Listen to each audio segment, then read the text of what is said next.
Tes,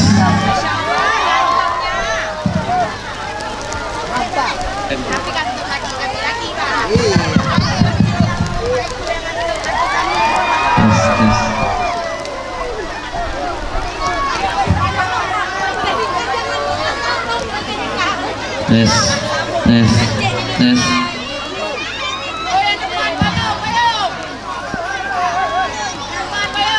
Baik. Baik, sebelum mulai saya punya permintaan dulu boleh? Hari ini sebenarnya saya tidak sehat, tapi saya tetap paksakan hadir di sini.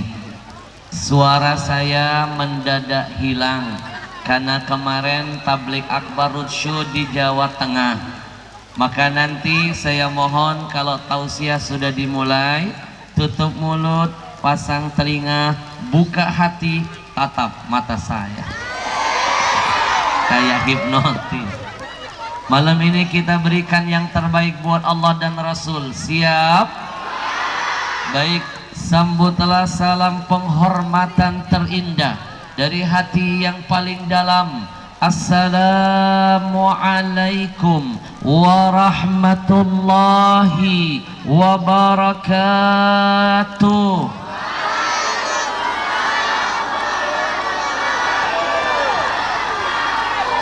Innal hamdalillah, segala puja dan puji milik siapa? Masih belum kompak, sekali lagi. Segala puja dan puji milik siapa? Gak usah melotot-melotot. Yusabbihu lahu ma fis samawati wal. Semua apa yang sudah Allah ciptakan, yang ada di bumi bahkan yang di langit, mereka bertasbih memuji Allah. Kalau yang di langit tahu diri, mau bertasbih, mau memuji Allah, pertanyaan saya, apa enggak malu kita yang numpang di bumi Allah ini malas betul bertasbih kepada Allah? Betul? Maaf, tolong ajarin saya orang Tamiang, kalau bilang betul bahasa Tamiangnya apa?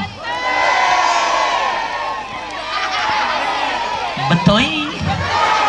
Oh, betul.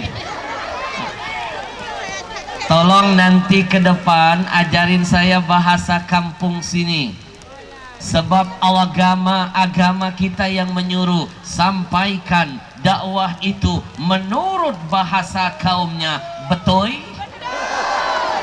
Kenapa ada pesan begini? Biar malam ini saya tidak merasa jadi tamu, tapi biarkan malam ini saya seperti sedang berada di kampung kelahiran saya sendiri.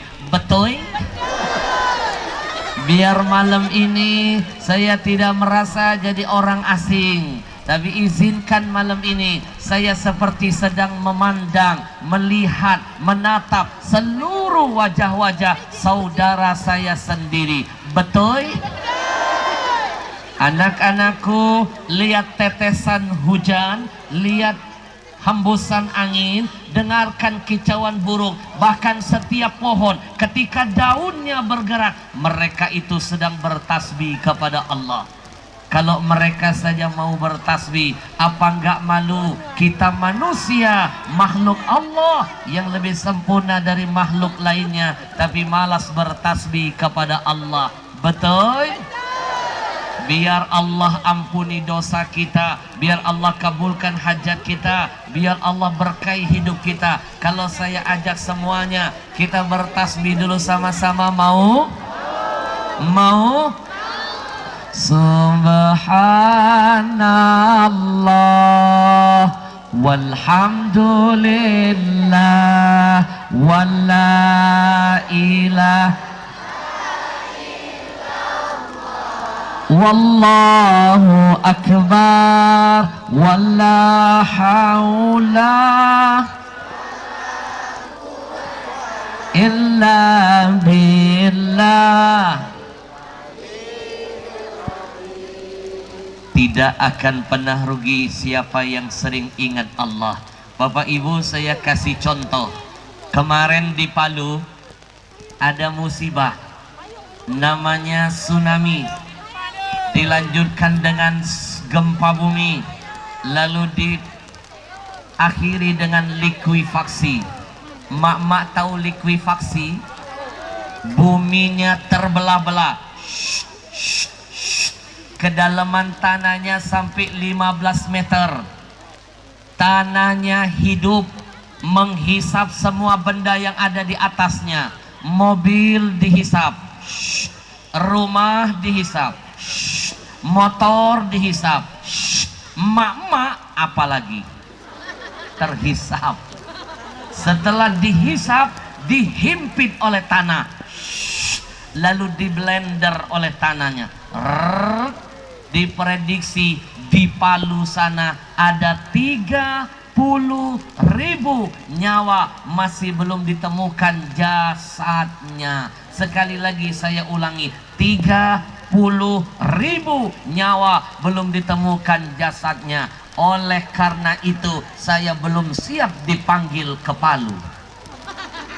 30.000 nyawa saja belum ketemu, masa mau ditambah 1 nyawa baru? Betul? Bapak Ibu, hanya ada 2 kota saja di Indonesia ini saya tidak mau dipanggil ke sana. 2 kota saja. Kalau Tamiang saya datang. Walaupun sebenarnya saya kemarin dapat musibah, makanya mohon maaf istri saya nggak bisa datang nemenin. Kemarin keguguran. Tapi saya tetap hadir di sini sebagai bentuk rasa cinta saya kepada seluruh masyarakat Tamiang. Takbir. Mak, diundang ke Tamiang saya mau datang. Diundang ke Ambon saya datang. Diundang ke Bali saya datang. Diundang ke Papua pun saya berani datang. Kemarin saya diundang ke Papua, lagi genting-gentingnya saya datang ke Sorong. Landing pesawat di sana, dijemput oleh tentara. Ustadz Al-Habsyi, saya akan mengawal Ustadz dari kedatangan sampai kepulangan. Saya siap mati menjaga NKRI. Saya siap mati melindungi ulama. Saya senang dikawal polisi. Tapi sebelumnya Ustadz, teman-teman saya tentara mau berfoto dengan Ustadz di bawah. Begitu saya lihat tentara yang mau berfoto, bawa senjata panjang, peluru tajam. Di satu sisi saya senang, di sisi lain saya takut. Begitu mau foto, senjatanya mengarah ke saya. Ke Papua saya datang, tapi cuma ada 2 kota saja di Indonesia ini saya tidak mau dipanggil ke sana. Mau tahu nggak kota apa? 1 di Balikpapan, 2 di Palu. Rojiun, modar. Orang sini bilang meninggal, bahasa kampungnya apa?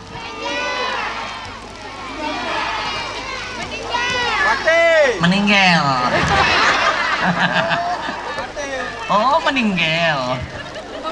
Mulai aneh ya. Mak,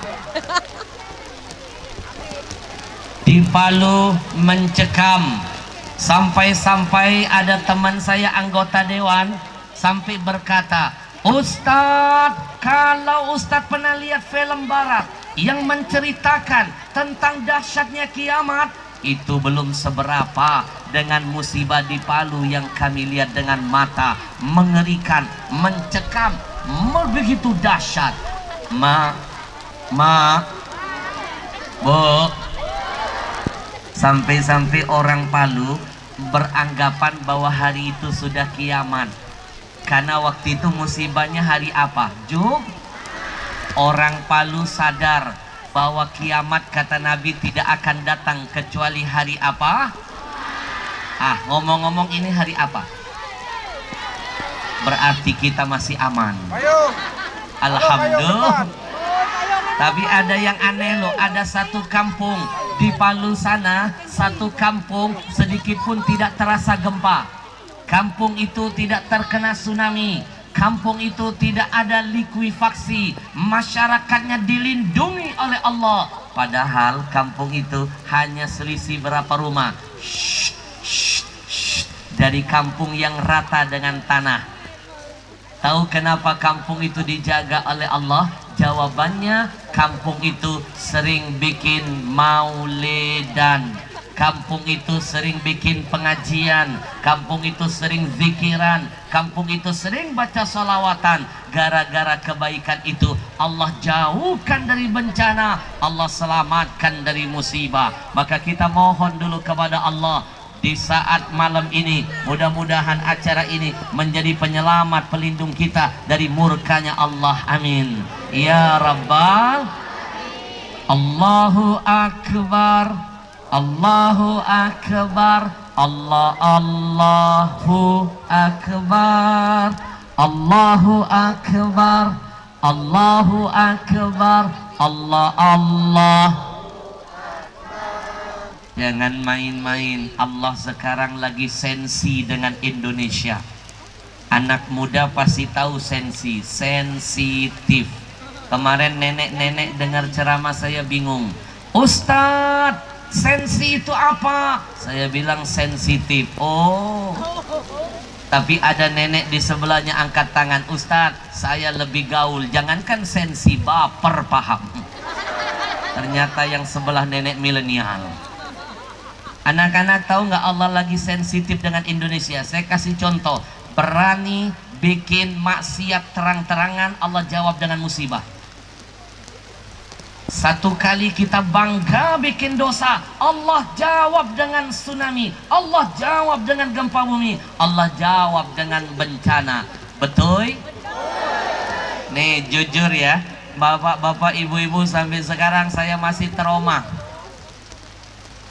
ketika dapat kiriman video tsunami di Anyer. Mereka lagi jingkrak-jingkrak di atas panggung, hitungan gak nyampe 1 menit loh. Baru sebentar mereka membalikkan badan Pak Bupati, tiba-tiba disambar air laut dari belakang. Maaf, di belakang ada laut gak? Ada? Aman kita Pak Bupati. Makanya saya kalau ceramah di panggung ngambil bagian ujung. Kalau ada apa, gampang lompatnya. Hati-hati yang di belakang. Bu, ingat, jangan berani-berani bikin dosa terang-terangan, kalau nggak nanti murka Allah datang. Bapak Ibu mau tahu di Palu kenapa Allah marah, Allah sapu mereka dengan azab, dengan musibah? Jawabannya, di Palu ada 10 panggung lebih gede dari panggung ini, berjejer di pinggir pantai. Mereka bangga bikin festival setan. Allah marah, Allah hadirkan tsunami, disapu semuanya.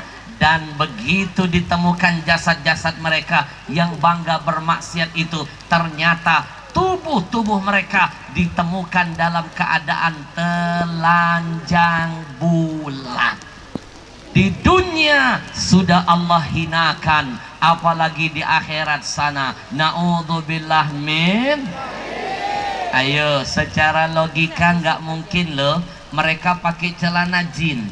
Celana jin itu kan ketat. Kalau dipakai harusnya makin melekat, betul? Celana jin itu kan ketat. Kalau kena air harusnya makin menempel, makin melekat, betul? Ini hilang celananya, hilang bajunya, telanjang bulat. Ada nenek-nenek angkat tangan. Ustadz Al-Habsyi, kalau mereka pakai celana jin, lalu jin pakai celana siapa? Macam-macam nenek-nenek zaman now. Tapi kalau dipikir-pikir masuk akal juga Pak Polisi. Mereka pakai celana jin, lalu jin pakai celana siapa? Pak Polisi, tolong bantu saya melakukan penyelidikan ini. Maka pesan saya, jangan malas-malas berzikir, jangan malas-malas bersolawat. Kalau ingin kampung yang kita cinta ini dijauhkan dari musibah dan bencana, insya salatullah salamullah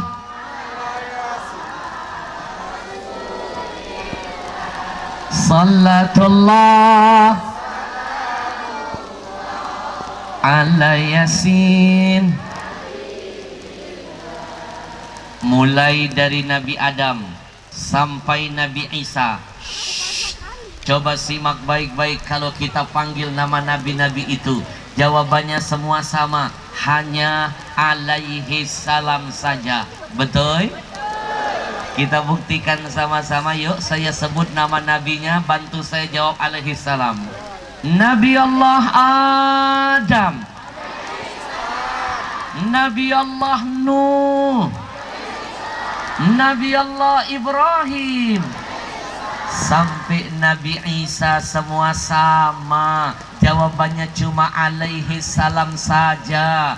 Cuma satu-satunya makhluk di dunia ini, ketika disebutkan namanya, jawabannya paling indah. Ketika disebutkan namanya, jawabannya paling beda. Ketika disebutkan namanya, jawabannya paling istimewa. Sallallahu.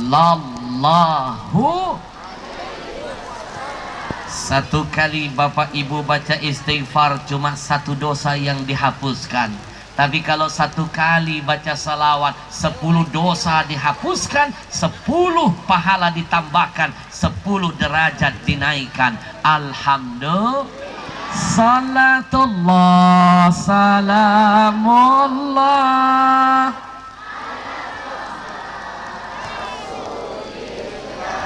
salatullah ala Yasin. Yang pertama, dan insya Allah dimanapun saya berada, izinkan saya melatih diri saya yang banyak dosa ini dan mengajarkan semua para jamaah. Ayo kita muliakan, kita hormati alim ulama, para guru-guru kita yang hadir malam ini. Mudah-mudahan Allah panjangkan umurnya, amin. Kalau presiden hari ini meninggal dunia, pegang omongan saya, besok rebutan orang mau jadi penggantinya. Betul? Belum meninggal aja sering rebutan. Tapi kalau ini hari ulama yang wafat, 10 tahun, 20 tahun, 30 tahun ke depan, belum tentu ada yang bisa menggantikan mereka. Betul? Masih ingat dulu kita punya Kiai Haji Zainuddin MZ, sahabat saya UJ, Kiai Haji Muhammad Arifin Ilham. Dulu di Tasikmalaya ada ulama karismatik namanya Abah Anom. Di Kalimantan Selatan ada Guru Jai. Di Solo ada Habib Anis Al-Habsyi. Saya yakin di Tamiang, di Aceh, banyak ulama-ulama hebat yang sudah dipanggil menghadap Allah. 10 tahun ke depan belum jaminan ada yang bisa menggantikan mereka. Maka jangan bosan-bosan, doakan guru-guru kita, semoga Allah panjangkan umurnya, Allah sehatkan badannya, Allah kuatkan imannya, Allah mantapkan istiqomahnya, amin ya rabbal.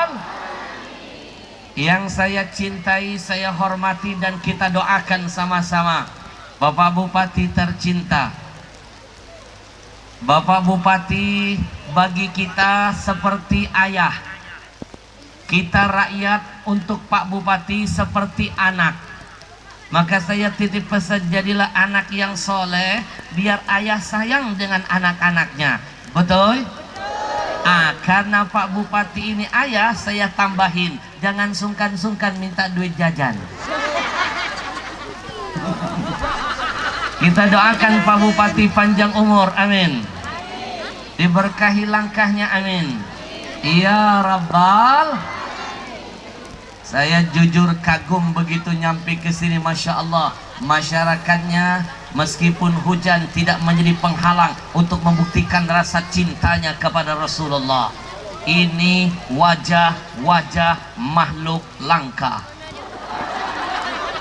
Orang seperti Bapak Ibu harus dimuseumkan. Yang ngomong langka bukan saya, yang ngomong langka adalah Nabi Muhammad. Apa kata Nabi? Nanti kata Nabi akan datang suatu zaman, ada kelompok orang yang dinamakan Nabi Gharibun, kelompok yang langka. Siapa mereka? alladzina yuslihuna adalah orang-orang yang masih tetap mencintai kebaikan, masih semangat melakukan kebaikan. Idza fasadan nas, padahal ketika itu kanan kiri lingkungannya sudah banyak kemaksiatan dan kerusakan. Betul? Tapi dia tetap istiqomah, tetap semangat walaupun hujan, tetap berbasah-basahan. Kelihatan tadi sore nggak mandi.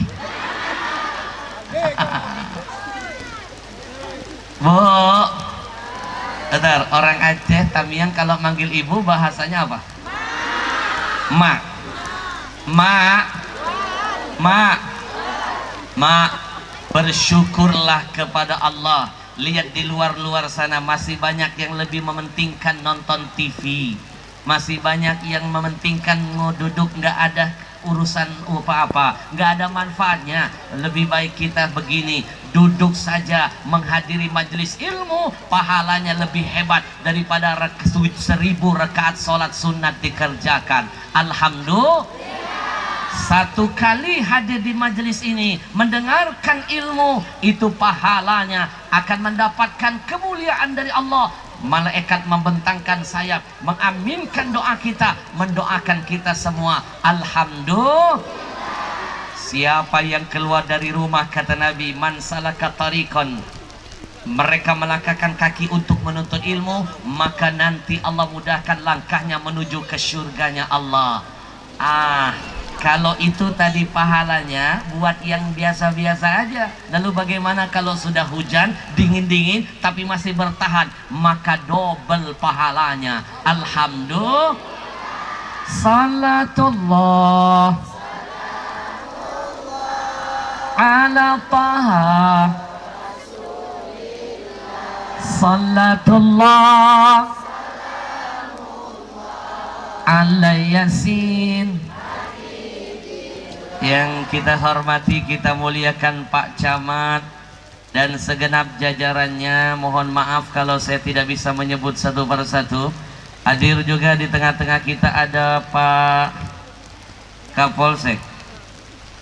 Saya hormat, saya sayang dengan polisi loh.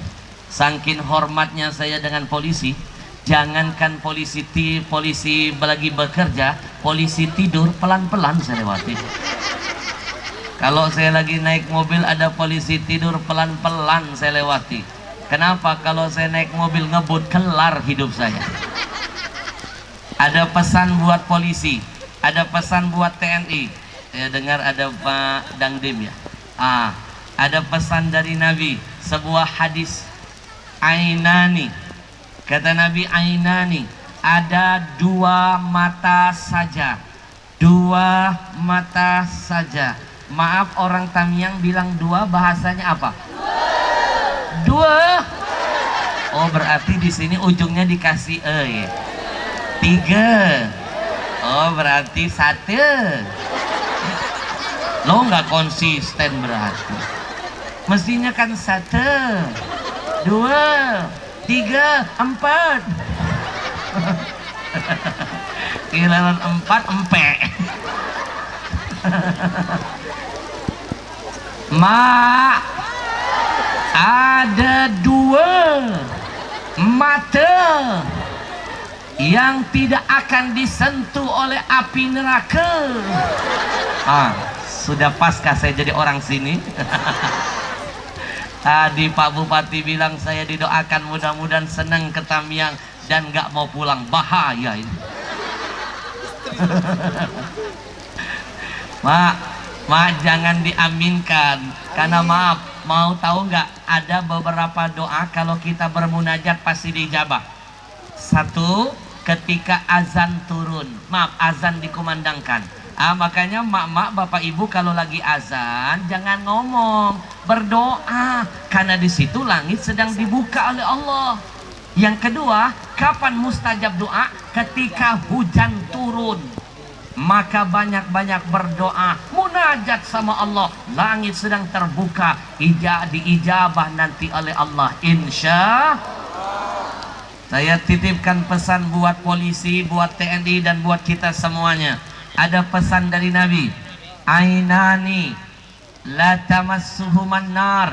Kata Nabi, ada dua mata yang tidak akan disentuh api neraka. Dua mata saja, bukan 4 mata. Itu acara tukul, nggak dijamin. Dua mata siapa yang akan aman dari api neraka? Yang pertama, ainun bakat min khasyatillah.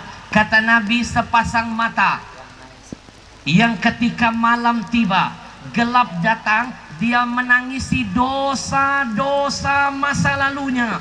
Mata yang selalu menangisi dosa akan haram disentuh api neraka. Kalau matanya saja tidak disentuh api neraka, insya Allah badannya pun aman dari sentuhan api neraka. Amin. Makanya banyak-banyak menangisin kalau ingin jauh dari neraka. Yang kedua, matanya siapa? Matanya TNI, matanya polisi, matanya Sapam, matanya penjaga-penjaga keamanan. Apa kata Nabi? Ainun batat tahrusu fi sabilillah. Sepasang mata yang siap terjaga, bela-belain gak tidur untuk menjaga keamanan, ketertiban, walaupun terkadang nyawa-nyawa mereka siap jadi taruhan. Matanya siapa? Polisi, TNI. Alhamdulillah. Kita doakan abang-abang kita yang gagah-gagah ini, mudah-mudahan langkahnya selalu dalam lindungan Allah. Amin ya Rabbal. Dan yang tidak saya lupakan, segenap hadirin hadirat yang berbahagia, semua yang terlibat dalam mensukseskan acara malam ini, baik panitianya, donaturnya, bahkan semua kita yang sudah memeriahkannya. Mudah-mudahan Allah catat setiap kedip mata, hembusan nafas, langkah kaki, bahkan keringat kita malam ini, semuanya akan menjadi jihad di hadapan Allah. Amin ya Rabbal. Bapak Ibu, manusia boleh punya rencana, jangan lupa ada siapa? Allah yang maha merencanakan. Wa makaru wa makarullah. Hujan adalah rahmat Allah. Al-ujur bigadri ta'ab. Makin besar rintangan, makin besar kesulitan, makin kita lawan, makin besar pahala yang akan didapatkan. Saya terharu lihat ada mak-mak, makin besar pahalanya insya salatullah ala taha salatullah ala yasin. Inilah wajah-wajah orang yang pernah dipuji Nabi Muhammad di depan para sahabatnya. Alhamdulillah. Maaf Bapak Ibu nggak percaya kalau Bapak Ibu yang hari ini sudah hujan-hujanan mengorbankan urusan duniawi, tetap mendatang ke panggilan ilahi ini, menghadiri majelis maulid. Bapak Ibu adalah orang yang pernah dipuji Nabi di depan sahabatnya. Ustadz Al-Habsyi, mana dalilnya? Saya bacakan hadisnya. Nabi sedang duduk dengan para sahabat. Lalu Nabi bersabda, tuba liman ra'ani wa amanabi. Kata Nabi, beruntung orang-orang yang pernah lihat aku, lalu dia beriman kepada aku. Siapa yang Nabi jamin dapat satu keberuntungan? Mereka yang lihat Nabi dan beriman kepada Nabi. Siapa mereka? Mereka para sahabat Nabi, Abu Bakar, Umar, Uthman, Ali, dan sahabat-sahabat yang lain. Mereka dapat apa? Satu keberuntungan dari Allah. Nabi lanjutkan hadisnya, thumma tuba, beruntung. Thumma tuba, keberuntungan kedua. Thumma tuba, keberuntungan ketiga. Untuk siapa? Liman amana bi walam yaroni. Kata Nabi, buat orang-orang yang nanti tidak pernah lihat aku, tidak pernah berjumpa dengan aku, tapi mereka beriman kepada aku. Siapa yang Nabi puji di hadapan para sahabatnya ini? Inilah wajah-wajah yang malam ini basah-basahan, yang malam ini hujan-hujanan, semata-mata ingin membuktikan cintanya kepada Nabi. Inilah orang-orang yang dipuji Nabi di hadapan sahabatnya. Alhamdulillah. Maaf, orang Tamiang pernah lihat Nabi? Kalau ada yang pernah lihat Nabi berarti dia malu purbakala. Belum pernah berjuang bareng Nabi kan? Kita nggak pernah dengar hadis keluar dari mulut Nabi. Kita nggak pernah bergaul dengan Nabi. Tapi ada satu hal yang malam ini ingin saya sampaikan. Bersyukurlah kepada Allah. Kita semua dipilih menjadi orang-orang meskipun tidak hidup di zaman Nabi, tidak pernah lihat Nabi, tapi Allah pilih kita menjadi orang-orang yang punya iman dan cinta kepada Nabi. Alhamdulillah. Maaf, ada orang yang hidup di zaman Nabi. Dia lihat mukjizat Nabi, dia lihat kemuliaan Nabi, tapi hatinya tertutup. Jangankan beriman, dia malah mau membunuh Nabi. Siapa dia? Abu Jahal, Abu Lahab, Abu Janda. Jangan Abu Janda ada. Tahu Abu Janda? Biang kerok tuh orang. Kalau bahasa Arabnya biang kerok namanya sahibul masyakil. Anak-anakku jangan malas-malas belajar bahasa Arab ya. Bahasa Arab itu bahasa surga, bahasa Al-Quran. Saya malu ketemu anak-anak kecil-kecil kayak kalian pinter bahasa Arab. Waktu saya ke Madinah, pinter-pinter anaknya. Waktu saya ke Madinah. Kenapa? Orang Arab. Makanya saya bilang pinter-pinter.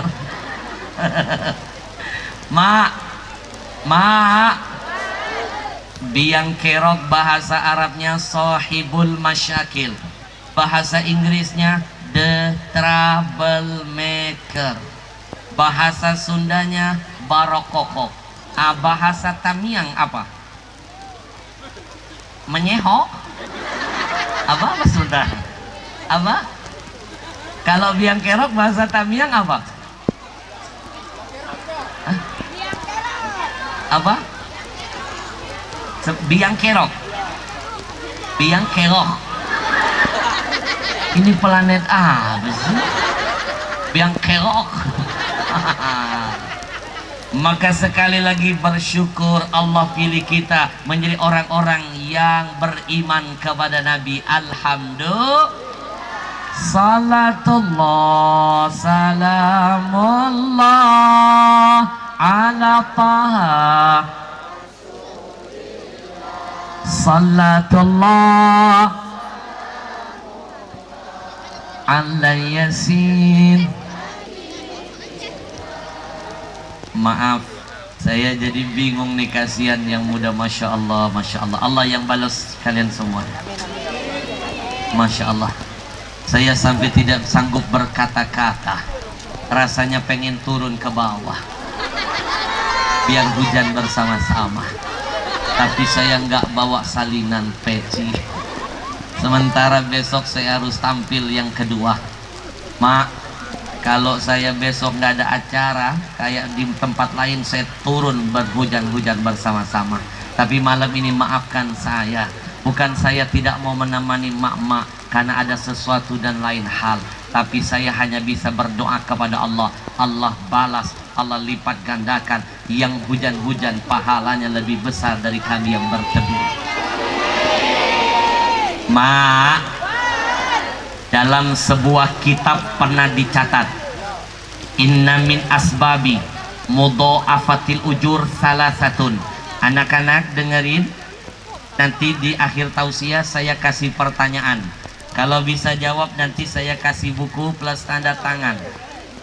Buku karangan saya sudah diangkat menjadi film. Dijamin kalian tidak akan bisa beli buku ini di toko-toko bangunan. Bapak Ibu dengerin, hafalin. Ada 3 sebab Allah itu akan melipat gandakan pahala kebaikan yang dilakukan oleh hambanya. Kalau 3 sebab ini ada, saya pastikan pahalanya berlipat ganda. Ada berapa? 3. Yang pertama, simak. Syaraful makan, karena keistimewaan tempat di mana kita melakukan kebaikan. Saya kasih contoh ya, Bapak Ibu sholat di masjid terbesar di Indonesia, sholat isya 4 rakaat, dengan Bapak Ibu nanti sholat isya di Masjid Nabawi, walaupun rakaatnya sama-sama 4, saya pastikan pahalanya beda. Sholat di sini pahalanya 1, sholat di Masjid Nabi 1000 kali lipat balasannya. Apalagi kalau sholat di Masjidil Haram, dilipat gandakan 100.000 kali lipat. Kenapa pahalanya beda walaupun sholatnya sama? Jawabannya apa? Keistimewaan tempatnya. Alhamdulillah. Yang kedua, syaraful amil, keistimewaan siapa yang melakukan kebaikan itu. Saya kasih contoh, Bapak Ibu, kalau ada orang kaya nyumbang pahalanya 1, tapi kalau ada orang miskin masih bisa berbagi, double pahalanya. Kenapa? Jarang ada orang miskin yang kaya hatinya. Leres, betul? Betul? Malam ini tahu nggak yang paling besar banyak pahala siapa? Nih bocah-bocah nih. Nih makhluk-makhluk halus. Kalau orang tua rajin ibadah pahalanya 1. Tapi kalau ada anak muda menggunakan masa mudanya untuk di jalan Allah, maka merekalah yang paling berlipat ganda pahalanya. Kenapa? Orang tua rajin ibadah wajar, udah pasti takut mati. Tapi kalau ada anak muda rajin ibadah, itu sesuatu yang luar biasa. Betul? Yang ketiga, yang membuat pahala dilipat gandakan ada hubungan dengan acara hari ini. Syaraful zaman, keistimewaan waktu kita melakukan kebaikan. Bapak Ibu, kalau hadir pengajian lagi nggak hujan, pahalanya 1. Tapi kalau hadir pengajian masih bertahan, basah-basahan, suasana hujan, maka saya pastikan demi Allah pahalanya akan berlipat ganda. Alhamdulillah. Salatullah ala taha, salatullah ala yasin. Singkat, padat, episode kedua. Cuma lihat doang. Jangan heran kalau ada penceramah baru mulai ceramah suka lihat jam tangan. Itu cuma teknik.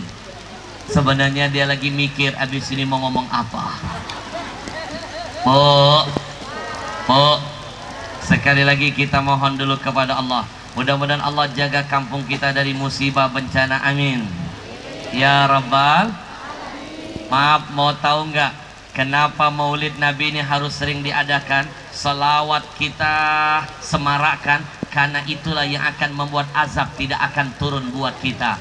Wa ma kana Allah liyu'adzibahum wa anta fihim. Kata Allah, aku tidak akan jadi kirim azab kalau Nabi Muhammad masih ada di tengah-tengah kita. Pertanyaannya adalah, Nabi sudah wafat, bagaimana tetap menghidupkan Nabi seperti ada? Jawabannya, amalkan sunnahnya. Betul? Dan perbanyaklah berselawat untuknya. Insya. Ibu, mau tahu kenapa Indonesia banyak musibah, masalah, banyak mara bahaya? Jawabannya, Indonesia darurat, krisis, rasa malu. Rasa apa? Anak-anakku, kamu tahu nggak nabimu itu orangnya pemalu, tapi Nabi nggak pernah malu-maluin. Betul? Sangkin pemalunya Nabi kita Muhammad, sejarah mengajarkan Nabi itu lebih pemalu daripada seorang yang perawan yang dipingit di dalam kamar. Nabi lebih pemalu. Makanya malam ini saya bangga masyarakat Aceh masih memiliki sifat malu. Karena malu sebagian daripada apa? Orang kalau nggak punya malu dia berarti nggak punya apa? Kalau dia nggak punya iman, pasti dia mau melakukan apapun. Dia lupa ada Allah yang maha menyaksikan. Betul? Nih, Bapak Ibu, sekarang krisis malu. Saya ingat dulu waktu saya masih tinggal di Palembang. Tahu Palembang? Tahu Palembang? Di mana? Hah? Tamiang belok kanan. Tapi Masya Allah loh, tadi saya diajak main ke rumah Pak Bupati. Nggak menyangka saya dikasih makanan khas kampung saya. Empek-empek. Ada pempek kapal selam. Ternyata orang Tamiang ini kuat-kuat. Kapal selam dimakan. Mak, dulu Indonesia dipandang Malaysia, Brunei negara yang pemalu. Sekarang tahu nggak mereka mandang kita sebagai negara apa? Malu-maluin. Betul? Betul. Saya buktikan sekarang krisis malu. Dulu waktu saya masih tinggal di kampung Palembang, saya masih seusia bocah-bocah ini, sekolah di madrasah. Begitu lonceng berbunyi, kring, kami keluar dari sekolah mau pulang. Saya dan teman-teman saya nongkrong di pinggir jalan nungguin angkot. Tiba-tiba ada perempuan teman satu kelas saya pakai jilbab, rok panjang, nutup aurat. Tiba-tiba dia lagi nungguin angkot, datang angin kenceng dari arah yang berlawanan, lalu membuat rok panjangnya tersingkap. Tidak perlu saya praktekkan.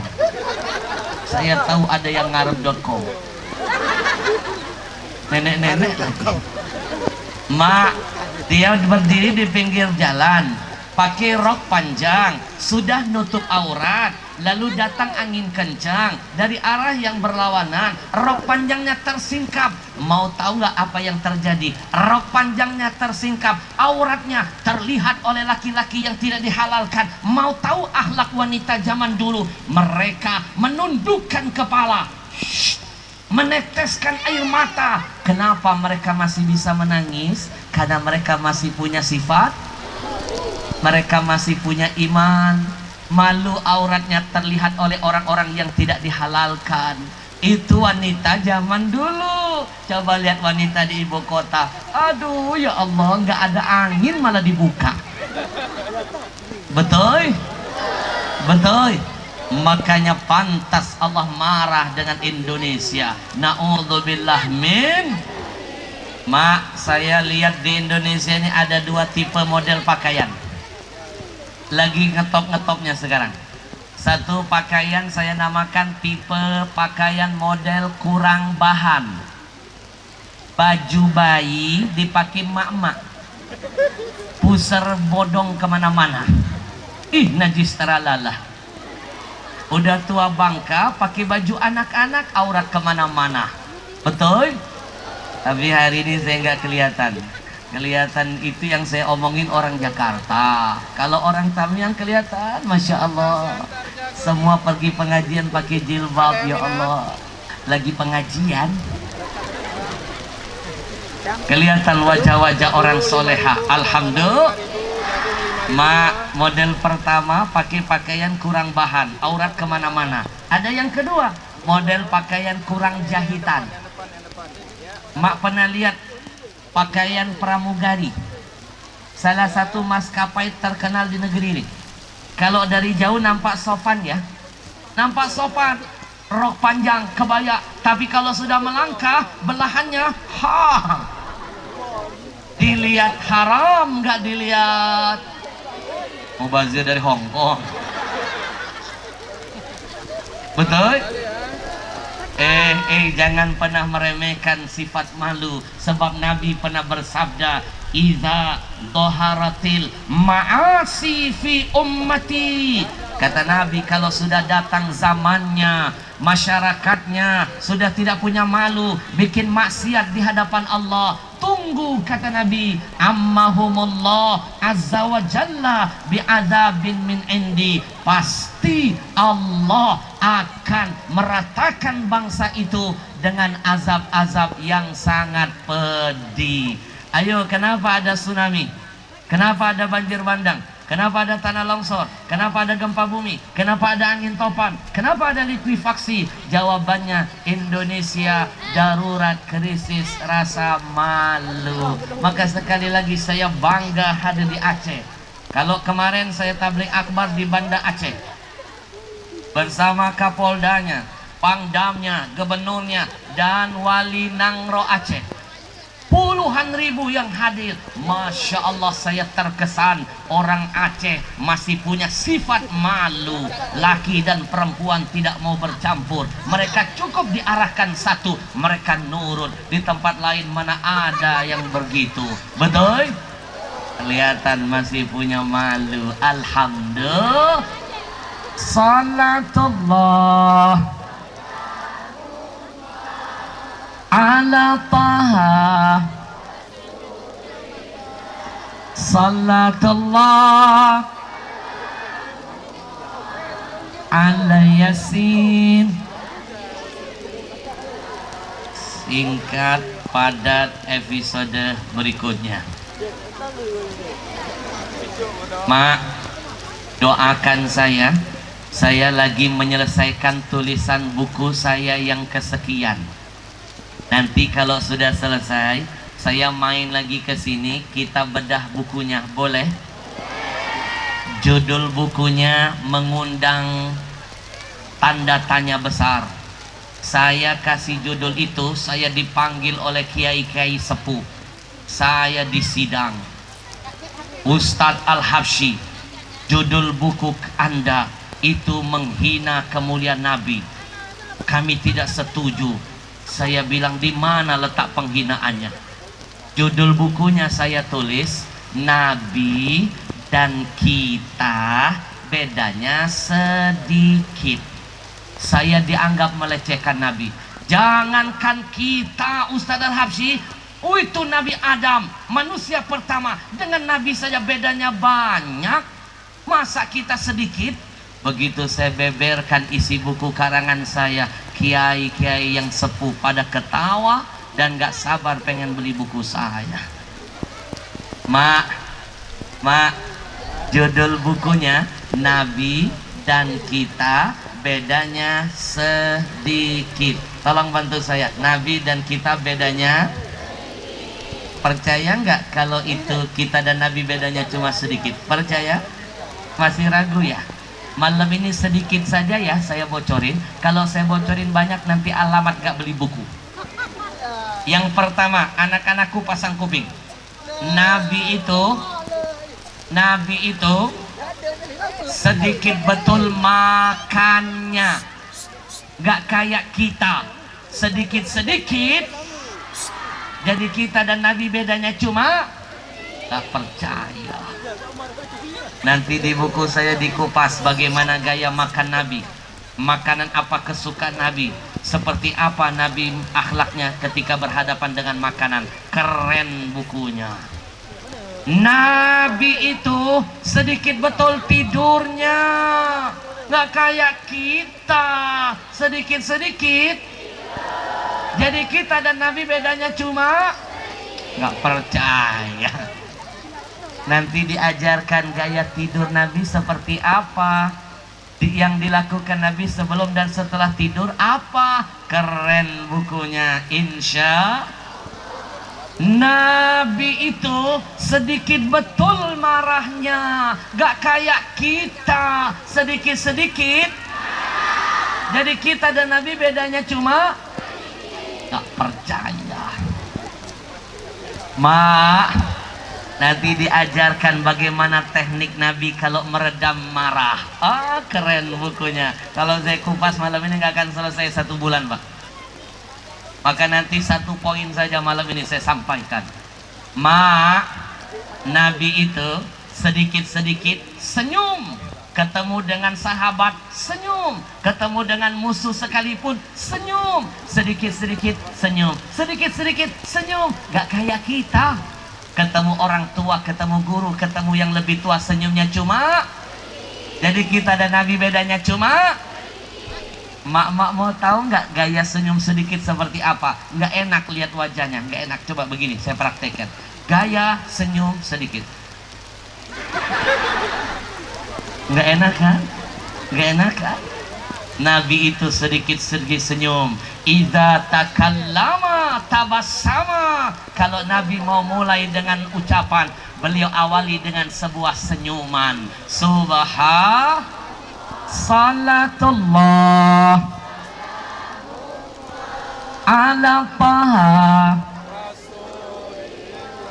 salatullah ala Yasin. Nabi sedikit-sedikit sedekah, sedikit-sedikit sedekah. Gak kayak kita, sedekahnya cuma. Jadi Nabi dan kita bedanya cuma ngaku ya. Mak, nanti diceritakan saat-saat Nabi bersedekah seperti apa. Keren bukunya. Nabi itu,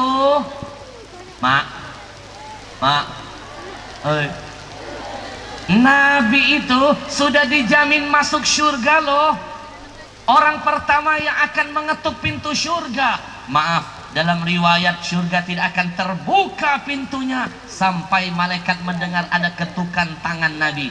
Nanti Nabi akan mengetuk pintu surga, tok tok tok. Lalu malaikat yang menjaga akan bertanya, siapakah gerangan yang di luar sana? Aku Muhammad bin Abdillah. Malaikat akan menjawab, wahai Muhammad, aku ditugaskan Allah tidak boleh membuka pintu ini sampai mendengarkan ketokan darimu, maka silahkan kau masuk ke dalamnya. Mak, Nabi sudah pasti masuk surga, orang pertama yang akan sampai ke dalamnya. Tapi Nabi tetap tahu diri loh, jadi seorang hamba. Dikit-dikit sholat, dikit-dikit sholat, dikit-dikit sholat. Nggak kayak kita, belum tentu masuk surga, sholatnya cuma ngaku. Nggak kayak kita, belum tentu nyium bau surga, sholatnya cuma. Jadi kita dan Nabi bedanya cuma nggak percaya. Anak-anakku, kamu mau tahu nggak Nabi itu sholatnya seperti apa? Sampai-sampai Aisyah menangis lihat kondisi Nabi. Kaki Nabi bengkak-bengkak karena terlalu banyak rakaat sholat. Maaf, Nabi kakinya bengkak karena banyak saya tahu di sini ada juga yang kakinya bengkak. Asam urat. Kalau di Jakarta teman saya kakinya bengkak juga, tapi bukan karena sholat, ketimpa beduk. Nabi sholat terlalu banyak, kakinya bengkak. Istri Nabi Aisyah kasihan lalu bertanya, ya Rasulullah, ya Rasulullah, bukankah engkau sudah dijamin pasti masuk surga? Kenapa sholatmu makin banyak? Dikit-dikit sholat, dikit-dikit sholat. Kenapa ya Rasul? Bukankah engkau sudah pasti masuk surga? Apa jawab Nabi? Nabi berkata, wahai istriku, afala akuna abdan syakura. Kalau tidak dengan cara begini, sedikit-sedikit sholat, sedikit-sedikit sholat, sedikit-sedikit sholat, bagaimana mungkin aku digolongkan Allah menjadi seorang hamba yang tahu diri, yang pandai bersyukur kepada Allah. Kata ulama, inilah iman yang paling tinggi, menjadikan sholat, menjadikan ibadah bukan hanya sebatas kewajiban, tapi sebagai pelampiasan rasa syukur kepada Allah Subhanahu. Makin banyak sholat, makin merasa banyak bersyukur. Makin gemar ibadah, makin merasa dekat dengan Allah. Itulah akhlak Nabi kita Muhammad sallallahu. Sedikit-sedikit sholat, nggak kayak kita sholatnya cuma. Sekarang saya tantangin anak kecil yang tahu angkat tangan, jadi teman saya ngobrol ke depan, saya kasih buku plus tanda tangan. Siapa yang tahu sholat sehari semalam ada berapa waktu? Angkat tangan. Anak kecil yang saya butuh, angkat tangan. Yang mana? Anak kecil yang berani angkat, yang paling semangat ngangkat tangannya. Satu laki-laki boleh maju ke depan. Sini sayang. Yang satu, kamu perempuan. Sini sayang. Mohon maaf Pak Bupati, saya harus merubah gaya ceramah malam ini karena hujan harus merubah semuanya. Salatullah salam.